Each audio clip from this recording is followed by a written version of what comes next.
Bismillahirrahmanirrahim. Assalamualaikum warahmatullahi wabarakatuh. Alhamdulillahilladzi anzala sakinata fi qulubil mu'minin liyazdadu imanan ma'a imanihim. Wassalatu wassalamu ala asyrafil anbiya'i wal mursalin sayyidina Muhammadin wa ala alihi wa sahbihi ajma'in. Rabbi israh li sadri wa yassir li amri wahlul 'uqdatam min lisani yafqahu qawli, amma ba'd. Yang kami hormati Rektor UIN Semarang, panitia, teman-teman, para pemakalah PICIS 2020.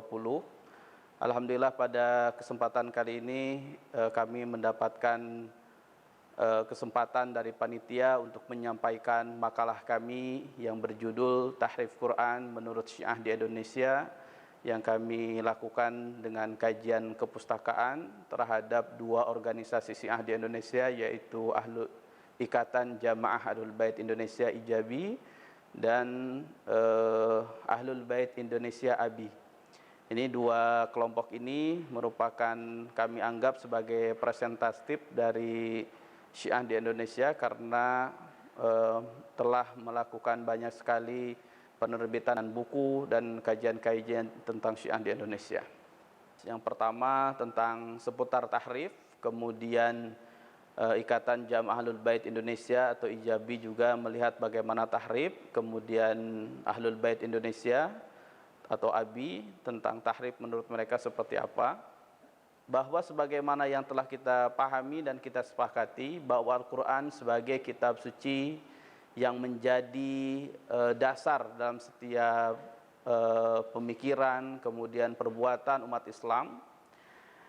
Hanya saja Al-Quran senantiasa mendapatkan sekali kritikan, terutama dari orang-orang di luar Islam, baik itu seperti para orientalis, kemudian Islamisis. Dan ternyata di dalam Islam sendiri ada beberapa kelompok yang memiliki keyakinan, pandangan yang menganggap bahwa telah terjadi distorsi atau tahrif dalam Al-Quran. Nah, siapakah mereka?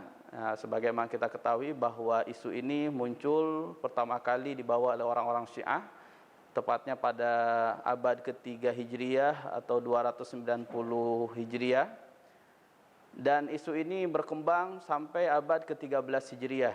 Nah, kurang lebih 1000 tahun isu tentang tahrif ini berkembang di dalam keyakinan orang-orang Syiah. Ya. Nah, bagaimana dengan Syiah di Indonesia? Nah, Syiah di Indonesia telah banyak sekali perkembangannya, dari mulai tahun 80-an setelah terjadi revolusi Iran, kemudian 2000 setelah terjadi reformasi Indonesia, mereka mendirikan beberapa organisasi, dan salah satu organisasi terbesarnya yang berskala nasional ya ada Ijabi, Ikatan Jamaah Ahlul Bait Indonesia, kemudian ada ABI, Ahlul Bait Indonesia, dan ini menjadi salah satu titik penelitian kami di sini.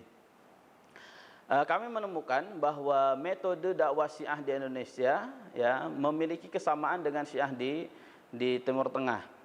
Artinya mereka secara logika, secara narasi mengajak untuk tidak saling berbeda dengan Ahlus Sunnah, mengajak untuk melakukan merajut ukhuwah, melakukan takrib. Nah, tetapi buku-buku yang mengajak untuk ukhuwah tersebut, di dalamnya terdapat narasi-narasi yang negatif ya. Seperti dahulukan akhlak di atas fikih. Ya, bahwa menurut Ijabi salah satu penyebab kenapa terjadi bentrokan antara umat Islam itu karena umat Islam terlalu mengedepankan fikih daripada akhlak. Nah, sedangkan di dalam buku tersebut sangat jelas sekali ya kritikan-kritikan kepada sahabat besar seperti kepada Sayyidina Umar bin Khattab. Nah, kemudian ada juga buku 40 masalah Syiah dikeluarkan oleh Ijabi sendiri ya.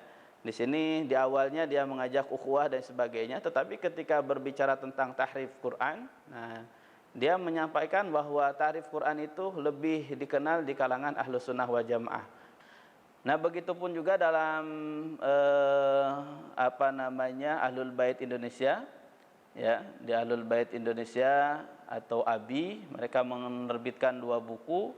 Ada buku putih buku putih madhab Syiah. Kemudian ada buku Syiah menurut Syiah, yang mana dalam dua buku tersebut mereka juga mendeklar bahwa tidak ada tahrif.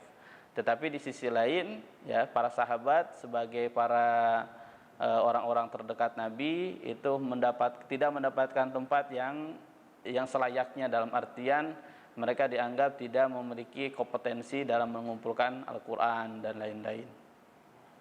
Nah, oleh sebab itu teman-teman sekalian, teman-teman para peneliti dan pemakalah, kami menyimpulkan bahwa Syiah di Indonesia memiliki kesamaan dengan Syiah di Timur Tengah dalam beberapa isu-isu terkait tahrif Al-Quran, kemudian kepemimpinan, yang mana ini menjadi salah satu penyebab untuk sulitnya persatuan antara Sunnah dan Syiah di Indonesia. Ya, apabila orang-orang Syiah mengatakan perbedaan antara Sunnah dan Syiah itu sama dengan perbedaan antara mazhab Hanafi dan Hambali atau Maliki dan Syafi'i, ternyata apabila kita rujuk buku-bukunya, kita teliti, kita baca, perbedaannya tidak hanya sekedar perbedaan mazhabi, tetapi perbedaan usuli. Lagi-lagi keinginan untuk menjalin ukhuwah itu sebuah keinginan yang sangat baik dan harapan semua orang, tetapi narasi tersebut menjadi ternoda ketika para pendakwah ukhuwah ini